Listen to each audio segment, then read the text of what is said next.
Book February 2nd, 1802. 35 French warships emerge from the morning haze off Saint-Domingue. 20,000 soldiers aboard the men who broke Austrian armies at Marengo, who marched through Egyptian deserts without flinching. Their orders: destroy a government run by a man who was legally someone else's property at birth. He has no navy, no cannons, no ally in any court that matters. He watches those sails fill the horizon from a hilltop, and he does not move. Here's what makes this unthinkable. Napoleon didn't send 20,000 soldiers because he expected an easy fight. He sent 20,000 soldiers because everything else had already failed. This man, a plantation coachman who taught himself to read in secret, who memorized battle formations by candlelight while treating sick mules at dawn, had already defeated Spain, then Britain, then the French Republic itself, all inside a single decade. And before the first French boot hits that dock, he has already set something in motion that will cost Napoleon an army, a colony, and 800,000 square miles of North America. How does a former slave dismantle the world's greatest army? And why did Napoleon never see it coming? Sugar built Saint-Domingue. Sugar destroyed the people who cut it. Average life expectancy after a slave ship docked at Cap-français, 3 years. The French replaced the dead by purchasing more dead. The colony produced more wealth than all 13 American colonies generated for Britain combined. Every coin extracted through violence so systematic it ran on arithmetic. A baby is born inside that machine in 1743. His mother named him François-Dominique Toussaint. He is, by law, the property of a man who will never learn his name. He should be dead in a cane field before he is 5. He is not. His godfather, a free black man and lay priest named Pierre Baptiste, puts a borrowed book in his hands. Not openly. Books are not for enslaved people. The men who enforce that rule need no second reason. Toussaint reads in secret, by candle, by moonlight. By the pale light of windows, he is not supposed to be near. One evening, the overseer at Breda catches him book in hand, candle burned to a stub. He stops in the doorway. He looks at the boy. He does not call anyone. He turns and walks back down the hall. The next morning, he opens his private library and does not lock it again. The plantation believes it is raising a coachman. It is building something else entirely. By 20, Toussaint speaks French, Creole, and working Latin. He has read Caesar's Gallic Wars not for inspiration but for mechanics. Formations, supply lines, the exact geography of ambush. He has read Machiavelli on how power moves beneath the surface of what people say. He has read Epictetus, the Stoic philosopher who was himself a former slave, and underlined the passages on endurance. He memorizes every road on the island, every harbor, every point where terrain turns against a supply column in the wet season. He studies herbal medicine, which plants neutralize fever, which roots slow infection. He learns plantation economics, how sugar prices move, how supply disruptions of cascade, where the financial pressure points are in the colonial system that owns him. Picture this exactly. The man who will dismantle Napoleon's Caribbean empire is treating sick mules in a stable at dawn and memorizing the order of battle at Pharsalus by candlelight. The system built on his enslavement is simultaneously financing his military education, and it has no idea. Around 1776, Bayon de Liberté grants him legal freedom. Toussaint does the one thing nobody expects. He stays. He keeps working at Breda. He leases a small coffee plot. He marries a woman named Suzanne. He watches for 15 more years as French overseers scream at men he has known since childhood. He says nothing. He waits. There is a significant difference between a man who endures because he has no choice and a man who endures because he is counting. The distance between those two things is a revolution. August 22nd, 1791. The barrels explode. 500,000 enslaved people rise across the northern plain on the same night. Plantations burn from one end of the province to the other. The sky glows red for weeks. The revolt that European merchants called structurally impossible is suddenly everywhere at once. It is the largest slave uprising in the history of the Western world, and it happens in a single coordinated night. Toussaint does not run to the front. He watches. He calculates. Most men in that moment see rage. He sees a revolt with no structure, and he knows exactly what happens to unstructured revolts. They burn fast. They lose momentum. They give the colonizing force the justification it needs to respond with maximum force. He gathers 600 men from the plantations around Breda. He drills them European battle formations, volley discipline, bayonet control. He bans looting. He punishes massacre.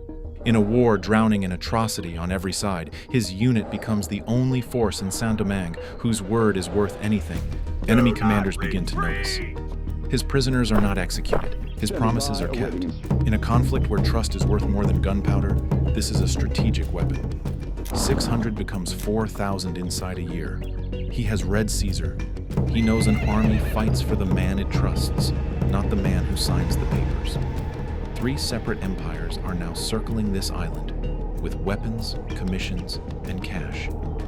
Each one believes he needs what they are offering. What flag does he choose? And what makes him change his answer the moment it matters most? France and Spain go to war.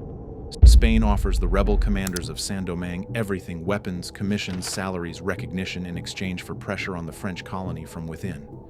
Toussaint accepts a Spanish general's rank without visible hesitation. He does not love Spain. He loves leverages. He fights hard enough under the Spanish flag to remain useful. Hard enough that Madrid keeps the supplies moving. But he is reading every dispatch he can intercept from Paris, tracking the mood of the National Convention across 3,000 miles of Atlantic, waiting for something specific. February 4th, 1794. The National Convention abolishes slavery across every French territory. Not gradually, not with conditions, completely, immediately. Spain still sells human beings.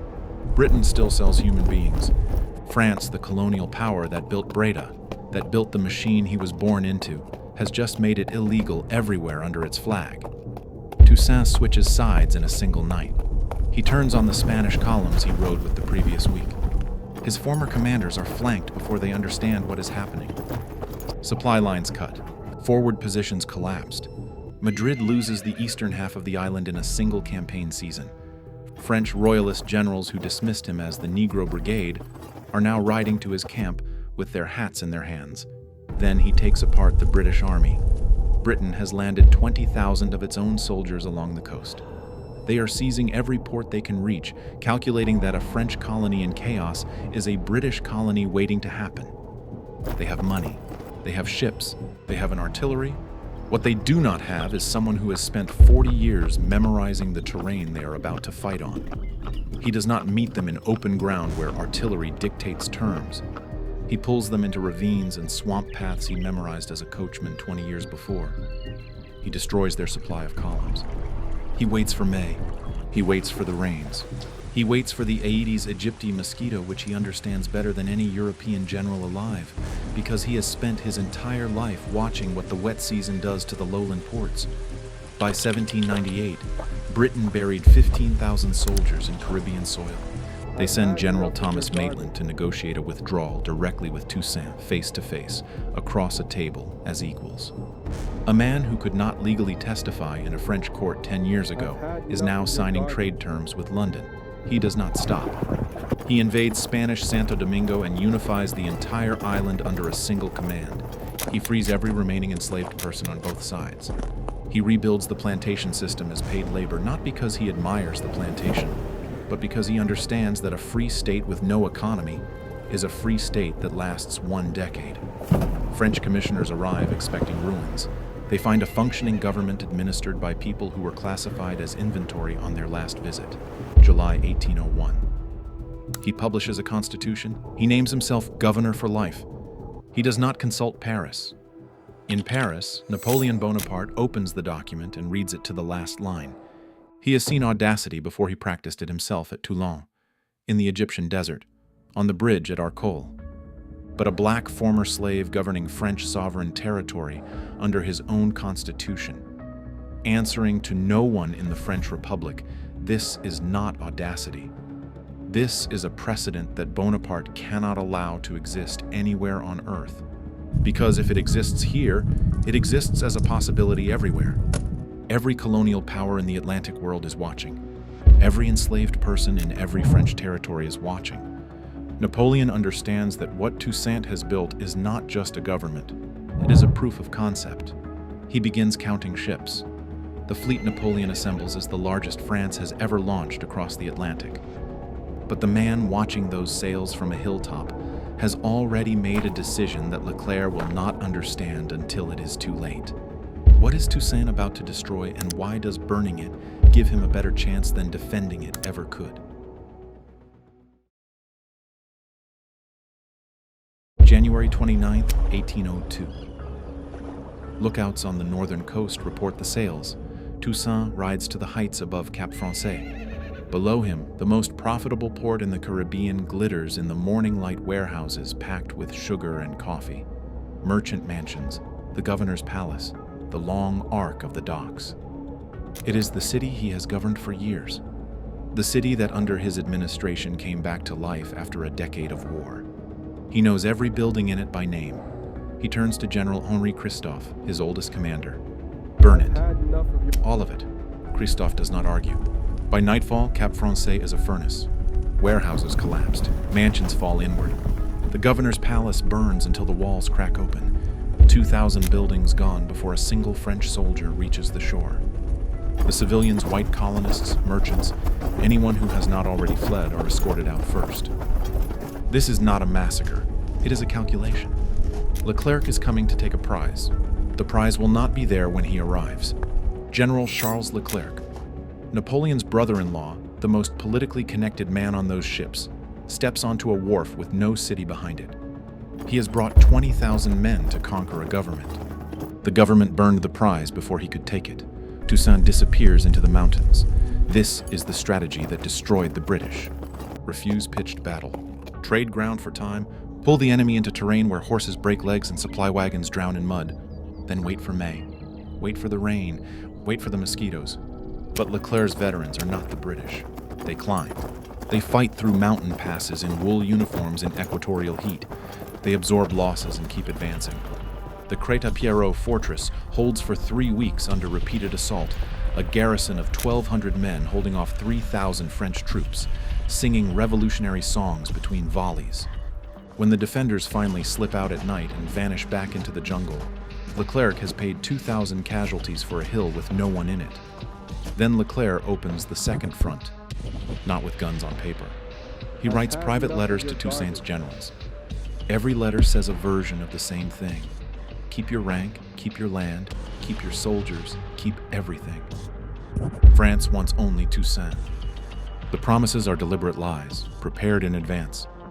Napoleon's written instructions make this explicit. Once the generals surrender and disarm their forces, the agreements become worthless. Leclerc knows this. The generals do not. They work anyway. Christophe surrenders in late April. Jean-Jacques Dessalines, the most ferocious commander, Toussaint has surrendered 12 days later. Both accept French officer commissions. Both turn their divisions around.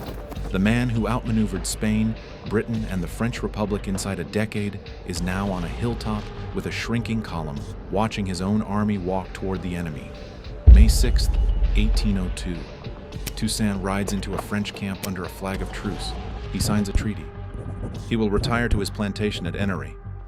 Leclerc swears in writing that slavery will not return. Toussaint hands over his sword. But before he signs, he does something his enemies do not notice. He checks the date. He counts forward. The rain is 3 weeks out. He knows exactly where Leclerc's troops are garrisoned in the lowest, wettest, most mosquito-saturated positions on the entire coast. He passes quiet instructions to his agents before the ink dries. His retirement is not surrender. It is a lit fuse. What Toussaint has not fully planned for is what Leclerc does next and what it will cost both. What happens when a man who spent a decade mistrusting paper from white men decides, just once, to believe it? June 7, 1802. The Ennery Plantation. A letter arrives from French General Jean-Baptiste Brunet. He wants Toussaint's advice on a local administrative matter. Safe conduct, signed and stamped, a collegial meeting between officers who signed the same peace. Toussaint reads it 3 times. He has survived a decade by treating written promises from white men as conditional evidence, but refusing signals conspiracy. Attending signals trust. Brunet has constructed the invitation so that either choice serves France. It is an elegant trap, the kind of move Machiavelli describes in the chapters Toussaint has already read. Toussaint rides anyway. The moment he steps through the door, soldiers already positioned inside the room move. He is shackled before he speaks. That same afternoon, soldiers arrive at Ennery and take his wife Suzanne and their youngest son Saint-Jean off the plantation in chains. All 3 are marched onto the frigate Creole. Napoleon's order was sealed before the meeting was ever arranged. Deport, isolate, erase. The ship crosses the Atlantic through August heat. Toussaint has never seen Europe. He watches the French coastline appear through the porthole of a ship he cannot leave. He has governed an island. He has outmaneuvered 3 empires. He is now cargo, Fort de Joux, a medieval fortress in the Jura Mountains above Besançon. 1,100 meters of elevation, stone walls thick enough to deaden every sound from outside, snow on the battlements from October through April. He is placed in a cell with a single barred window, a fireplace, a daily wood ration, and a guard with written orders to record everything he says. He writes a memoir defending his governance. Napoleon never reads it. He writes letters directly to Bonaparte requesting a trial, a hearing, any form of official process. Bonaparte does not reply. The letters pile up in a Paris office, unread, unacknowledged. In November, the wood ration shrinks. In December, the food shrinks. The doctor's visits become infrequent, then stop. A man born in the tropics who has never once seen a snowflake is being slowly frozen inside a stone box in the French mountains, and every instrument of the French state has been arranged to make certain no one notices. In his final months, guards report that he sits close to the dying fire for hours without writing, without speaking, watching the embers go dark. He is found dead on April 7, 1803. The official cause, pneumonia. The military doctor's report was immediately classified. One decision from Paris is about to undo everything Leclerc spent 6 months building. What is it, and what does it cost France across 2 continents?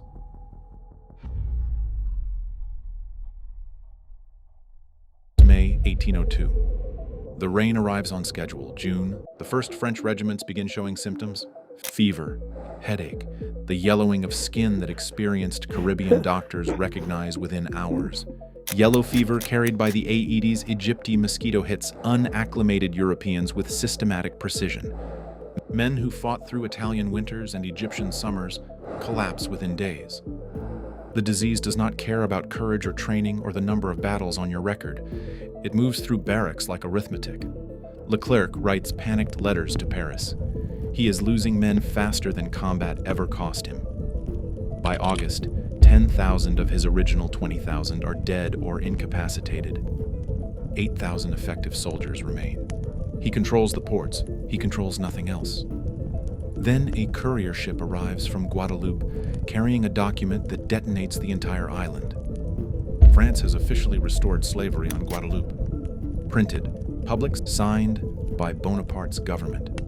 Every black soldier in Leclerc's French auxiliary force, the soldiers who surrendered, accepted commissions, turned their weapons around on the promise that slavery would not return, now holds that promise in one hand and the Guadeloupe Decree in the other.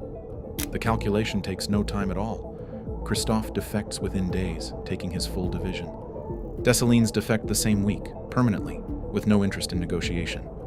The French auxiliary force Leclerc spent 6 months assembling dissolves in 9 days. Leclerc catches yellow fever on October 22nd. He dies on November 2nd. His widow, Pauline Bonaparte, sails for France with her husband's body preserved in a barrel of rum. His replacement, the Vicomte de Rochambeau, imports 1,500 attack dogs from Cuba and trains them on black prisoners. Every atrocity produces more soldiers for Dessalines. Dessalines is not Toussaint. He does not negotiate. He does not write constitutions or send letters to Paris requesting formal process. He has read the Guadeloupe Decree. He knows what French victory means. He fights one war with one objective: remove every French soldier from the island by whatever means necessary. Britain restarts its war with France in May 1803. The Royal Navy seals the Caribbean. No reinforcements, no supplies, no cartridges, no bread, no medicine. Rochambeau's army starves inside its own fortifications, while Dessalines closes the perimeter tighter every week. The French soldiers are now dying of hunger and disease inside the ports they came to conquer. November 18, 1803, the Battle of Vertières. Outside Cap-Haïtien, in driving rain, Dessalines sends his veterans against Rochambeau's last fortified position. A young officer named François Capois leads his column directly into French artillery fire. His horse is shot dead beneath him. He stands, raises his sword, and orders the advance to continue on foot. The French gunners watching this actually stop firing for a moment. A French officer rides out under a flag of truce, not to surrender, but to salute him. Then the battle resumes. The line carries the position by dusk. Rochambeau signs surrender papers that night. Of the more than 30,000 soldiers Napoleon shipped across the Atlantic over 2 years, fewer than 8,000 board the ships home. January 1st, 1804. Gonaives.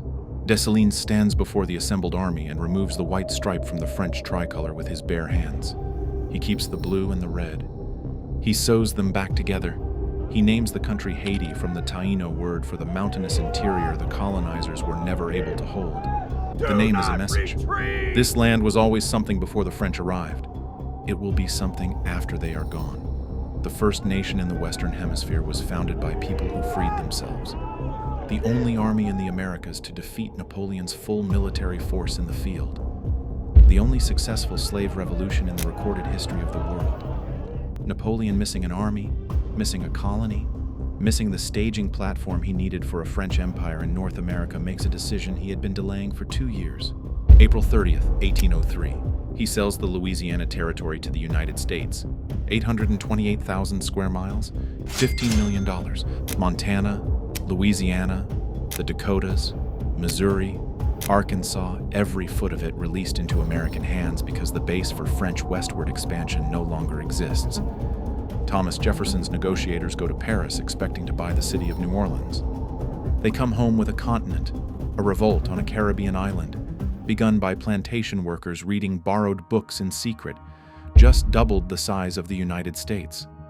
Toussaint Louverture never saw any of it. He died in that stone cell 9 months before independence was declared. He died before the Constitution was confirmed. He died before Napoleon sold Louisiana. He died with no reply from Bonaparte to any of his letters and a fire that would not stay lit. He did not build a movement that needed him alive. He built a movement that needed only the knowledge he had spent 59 years accumulating and distributing, that a man fighting for himself will outlast any soldier paid to fight him, that the calendar is a weapon if you understand the terrain, that the mosquito is an ally if you understand the season, and that patience, applied at the right scale, cannot be outgunned. Napoleon conquered Europe and lost it in a decade. Toussaint was arrested, deported, and frozen to death in a mountain fortress, and he won anyway. Not because of what he did at the end. Because of what he built decades before, everyone was watching. Because of what he read by candlelight in a stable plantation. Because of what he memorized on roads he was never supposed to leave. Because he understood, long before anyone with the power to stop him understood, that the most dangerous man in any room is the one nobody bothered to watch. In overthrowing me, you have only cut down the trunk of the tree of black liberty. The roots are deep. Toussaint built something that outlived him. Some people look at a wall and see a permanent barrier. Others see a problem to be solved over and over until it isn't there anymore. That's exactly what this family did with the Berlin Wall. 3 escapes. Same wall. That story is the next. The only family to escape the Berlin Wall 3 times.